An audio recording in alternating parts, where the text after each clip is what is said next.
Senator Joseph Biden may have more explaining to do. The new questions stem from taped remarks of Biden during an April campaign appearance in New Hampshire.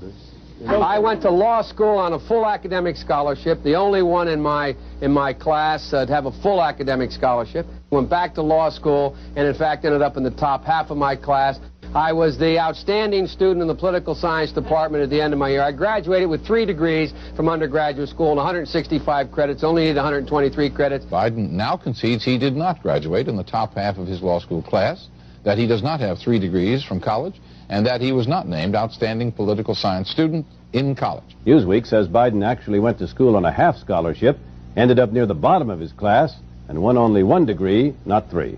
Joe Biden ranked 76th in a class of 85 at the University of Syracuse Law School. I mean, this guy comes off this whole thing as a flyweight. Now Biden says Newsweek is right. His memory had failed him. And I'd be delighted to sit down and compare my IQ to yours if you'd like, Frank. Joe Biden was victimized by the truth. Bye-bye Biden. He may not know it yet, but I think this is going to be very difficult for him to recover. Is Joe Biden dead meat, yes or no? I think so. Bob? It's in terminal condition. Terminal. Eleanor? Yes, unless he comes in third in Iowa. Morton? Dying. I say dead. Democratic presidential candidate Joseph Biden today faces a controversy.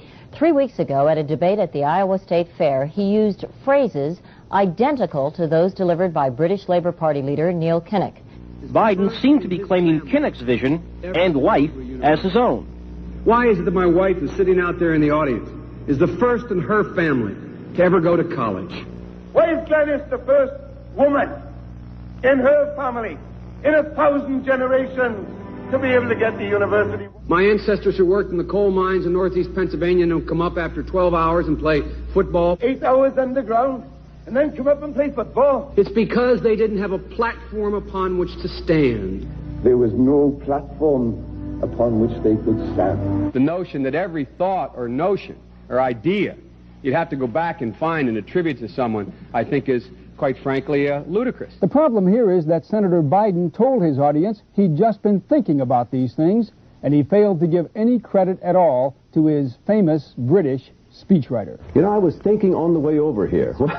Now, that's a little too much, because, as you point out, what's behind the words? What's there? And a lot of people, the rap on Biden has always been that it's just a surface.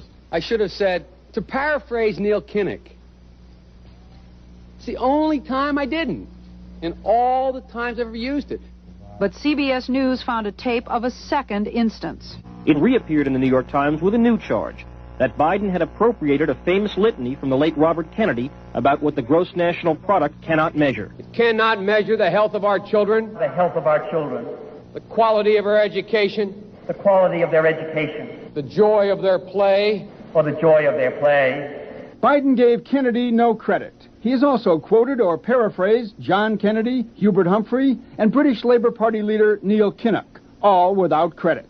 Joseph Biden admitted today that he committed plagiarism when he was in law school. He said it was a mistake, but that it was unintentional. He quoted 5 pages of someone else's work without proper citation. I've done some dumb things, and I'll do dumb things again. He was given an F. So, ladies and gentlemen, I've been dumb. To the political community in Washington, it all seems of a piece. Plagiarism at law school, plagiarism on the stump. The great communicator. Strike that. The great imitator. You don't steal verbatim, or when you do, as he did 99% of the time, you give credit. Biden's critics say he sells himself as a man whose words and visions can inspire a new generation in politics. But if the thoughts, phrases, and visions really belong to others, it's a form of false advertising. Is it a wise idea, though, to take something that personal, anyway, from another politician and try and appropriate it to your own campaign? I think it was a stupid thing to appropriate material that was really very personal, that was someone else's. Most people didn't know who he was, you know, Joe Biden, and now they're going to say, oh yeah, he's the guy who plagiarized. That's a lot of people. Politically, that's devastating. These clips are devastating. He looks like a Joe Biden wind-up doll with somebody else's words coming out. If they're going to do things that are stupid as well as immoral, then they're probably too dumb to have the job of president. Voters are going to have to decide whether he was dishonest or dumb.